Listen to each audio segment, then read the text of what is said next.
Dosa kita yang dulu tak payah ceritakan pada orang lain.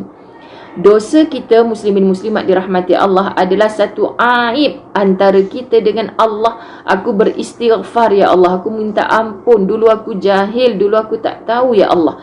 Maka taubatan nasuha. Apa itu taubatan nasuha? Stop terus daripada melakukan dosa itu dan fokus jalan ke hadapan hanya untuk buat amal solihat.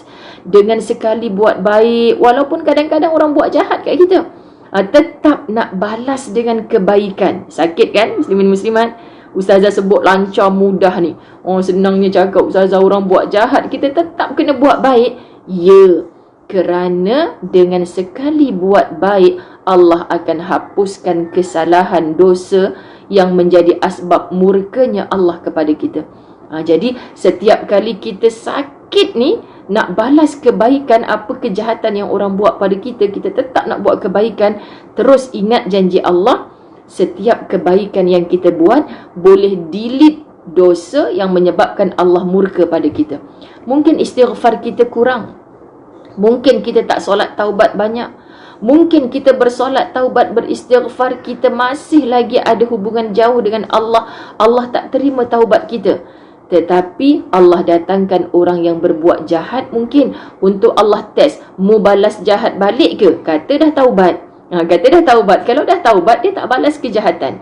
Kita sakit muslimin muslimat dirahmati Allah. Rupanya dalam kita menahan diri untuk terus melakukan kebaikan, sabar dengan kejahatan yang orang buat, rupanya Allah sedang padam apa dia? Dosa-dosa kita. Inilah cara.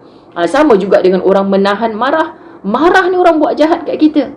Rupanya Nabi SAW bagi tahu dengan Abu Bakar As-Siddiq, sahabat kesayangan, saat engkau menahan marah itu wahai Abu Bakar, Allah sedang menghapuskan dosa-dosamu. Allah mudah muslimin muslimat. Tapi kita yang susahnya sebab kita tak faham janji-janji Allah. Ni hari ni kita faham ya. Baik. Apa tadi Ustazah kata? Okey, yang ke-31, memanggil orang dengan gelaran buruk yang tidak disukai. Ni contoh sebab kita duk sebut biarlah rahsia tadi kan. Kalau kita jumpa balik dekat masjid kawan sekampung yang dulu orang panggil apa? Orang panggil minah katik. Orang panggil apa? Mat pendek, kan orang panggil macam tu. Kita sebenarnya kecil-kecil, muda-muda lagi, gurau-gurau okey lah. Tapi dah tua-tua, dah jadi hajah haji ni, malu pula lah kalau orang dekat masjid panggil kita dengan nama macam tu. Contoh muslimin muslimat. Jadi biarlah rahsia. Kita tahu siapa, aku kenal sangat dia tu. Tak payah kita luahkan perkataan macam tu pada orang. Kerana bila kita mula luahkan, orang akan korek. Orang akan korek. Dia nak cakap apa sebenarnya pasal orang tu. Tak perlu. Memanggil orang dengan gelaran buruk yang tidak disukai, itu juga adalah ciri orang-orang munafik. Kita tengok isi kitab.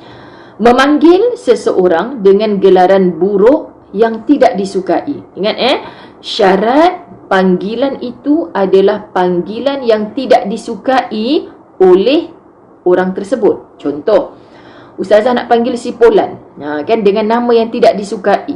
Kita boleh baca, orang dewasa ni boleh baca, dia tak suka ke aku panggil macam tu.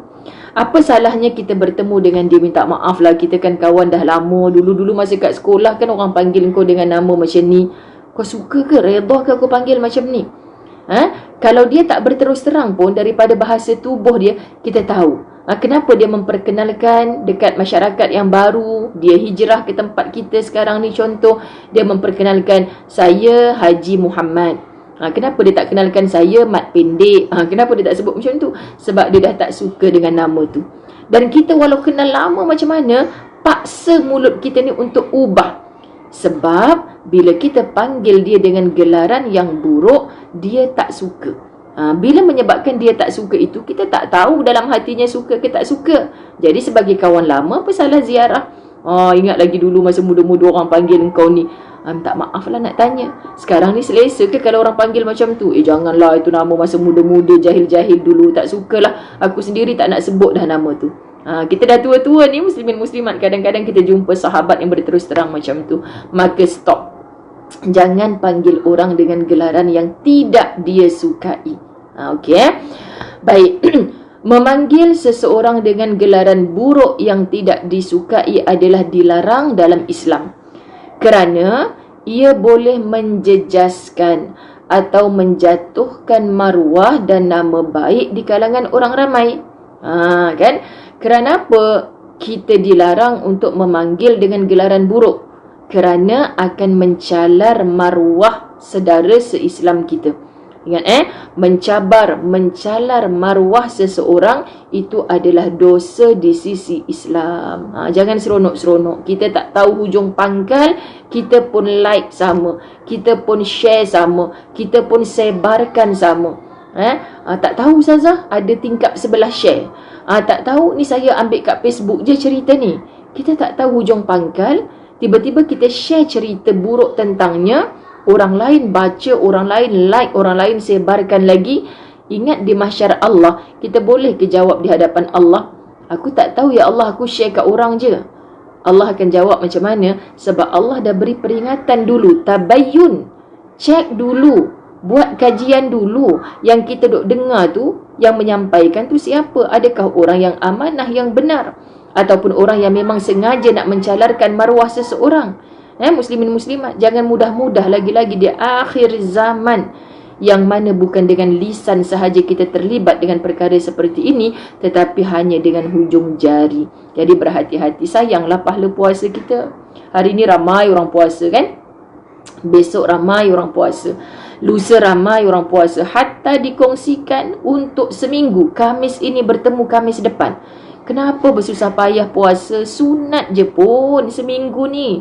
Ustazah, rupanya hari ni puasa hari Khamis, puasa kecintaan Nabi SAW. Besok pula 9 Muharram. Mengiringi 10 Muharram adalah sebelum dan selepas, yakni 9 dan 11 Muharram. Jadi besok 9 Muharram. Kemudian hari Ashura 10 Muharram. Hari Ahad 11 Muharram. Isnin puasa hari Isnin. Kemudian Selasa, Rabu, Khamis depan adalah jatuh puasa hari putih. Masya Allah, kita sangguplah bersusah payah ni. Untuk apa muslimin muslimat? Untuk mendapat darjat tinggi di sisi Allah, untuk merebut, memegang kunci syurga Allah nanti. Tetapi kita khawatir muslimin muslimat dirahmati Allah, terbatal segala kebaikan amal solehat yang kita buat hanya kerana kita melakukan perkara-perkara yang tergolong di kalangan ciri-ciri orang munafik. Ni yang terakhirlah kita bahas, memanggil orang dengan gelaran yang buruk. Apalagi perbuatan ini adalah amalan orang-orang munafik dan boleh mencetus pergaduhan antara satu sama lain. Buktinya ada dalam Quran, Al-Hujurat ayat 11. Al-Hujurat ayat 11. A'udzu billahi minasy syaithanir rajim.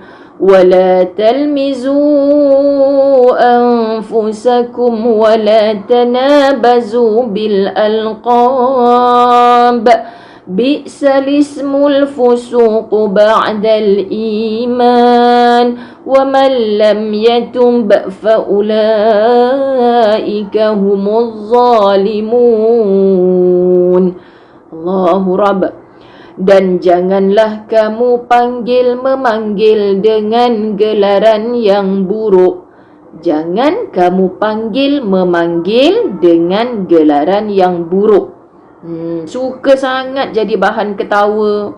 Kita panggil orang dengan nama buruk, orang lain ketawa. Wah, seronok sangat. Sedangkan ia adalah larangan daripada Allah, jelas dalam surah Al-Hujurat ayat 11. Seburuk-buruk panggilan ialah yang buruk sesudah iman, dan barang siapa yang tidak bertaubat, maka mereka itulah orang-orang yang zalim. Wa man lam yatub, memanggil orang dengan gelaran yang buruk, tidak bertaubat akannya, faulaika humuz zalimun, kamu itu, mereka itu termasuk di kalangan orang-orang yang zalim. Nah, kita orang Melayu, kita ingatkan yang zalim tu orang yang bunuh orang saja. Kita ingatkan orang yang zalim tu yang membuka sarang-sarang pelacuran. Kita ingat orang yang zalim tu yang rasuah, yang menipu saja. Rupa-rupanya orang yang tergolong di kalangan az-zalimun juga adalah orang-orang yang suka memanggil dengan gelaran yang buruk. Jadi berubahlah sesuai dengan bulan hijrah ini, kontak balik kawan-kawan kita yang ada nama-nama lucu zaman sekolah dulu sampai sekarang kita panggil. PM tepi, minta maaf lah, tadi belajar ni kau suka ke kita panggil Minah bulat ni? Walaupun sekarang dah tak bulat, dia panggil Minah bulat lagi. Muslimin muslimat dirahmati Allah, itu daripada segi gelaran. Jadi lebih-lebih lagi kadang-kadang digelar itu dengan perbuatannya. Itu siapa yang penipu tu? Yang penipu tu dulu, bukan sekarang. Muslimin muslimat dirahmati Allah, setelah dia bertaubat, kita tak berhak lagi mengulang-ulang. Kenal tak si Mat tu? Mat mana? Mat penipu? Kan kita dulu sekampung dengan dia. Takkanlah dia jadi Bilal dekat masjid. Mat penipu tu. Dia dah bertaubat, jangan kita ulang sebut lagi. Gelaran seperti ini menjatuhkan air muka, membuka aib orang lain. Okey.